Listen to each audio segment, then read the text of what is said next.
को यकीनी बनाया जाए। इस वक्त की बड़ी खबर आपको बता दें, Tokyo para Olympic Rahul Jakhar ने फाइनल में रसाई हासिल कर ली है।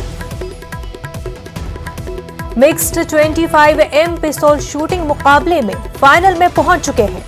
तो काफी अहम खबर आपको बता रहे हैं इस वक्त। टोक्यो पैरा ओलंपिक्स के हवाले से राहुल जाखड़ ने फाइनल में रसाई हासिल कर ली है। मिक्स्ड 25M पिस्तौल शूटिंग मुकाबले में फाइनल में पहुंच चुके हैं राहुल।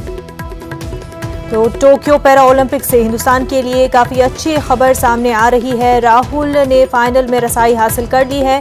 मिक्स्ड 25M पिस्तौल शूटिंग मुकाबले में फाइनल में पहुंच चुके हैं टोक्यो पैरा ओलंपिक। तो आपको बता दें, राहुल जाखड़ ने टोक्यो पैरालंपिक फाइनल में रसाई हासिल कर ली है।